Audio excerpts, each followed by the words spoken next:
नमस्कार, मैं आरती आप सभी का स्वागत करती हूँ।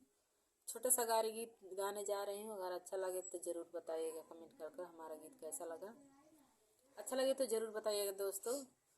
जो भी गलतियाँ होगी हमको माफ़ कीजिएगा। बहुत ही प्यारा गीत है। दूध दहिया जमाओ, दूध दहिया जमाओ, अमृत जोरन डरो सखी। दूध दहिया जमाओ, दहिया जमाओ, अमृत जोरन डरो सखी। तू त कहाँ की गाली, तू त कहाँ की गाली, बेचेलू दान दही रे दही। तुम कहाँ की गाली, तुम कहाँ की गाली, बेचेलू दान दही रे दही। मैं तो मथुरा की गाली, मैं तो मथुरा की गाली, गोकुला में बेची दही रे दही। मैं तो मथुरा की गाली, मैं तो मथुरा की गाली, गोकुला में बेची दही रे दही। तू के करला बेटा, के कर बेटा, तुम के कर बेटा, रोकेला मेरो गली रे गली। तुम के कर बेटा, तुम के कर बेटा, रोकेला मेरो गली रे गली। मैं तो नंद बाबा बेटा, मैं तो नंद के बेटा, रोकीला तेरो गली रे गली।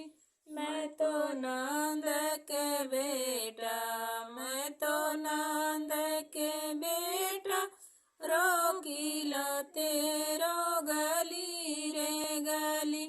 तूरो पाता कदम के, तूरो पाता कदम के, खाले उदान दही रे दही। तूरो पाता कदम के, तूरो पाता कदम के, खाले उदान दही रे दही। छोटा पाता कदम के, छोटा पाता कदम के, अचरा में खाब दही रे दही। छोटा पाता कदम के, छोटा पाता कदम के, अचरा में खाबो दही रे दही। मेरो आचरा है मेरो झूठा, आचरा है मेरो झूठा, लरिकन लार बही रे बही। आचरा है मेरो झूठा, आचरा है मेरो झूठा, लरिकन लार बही रे बही।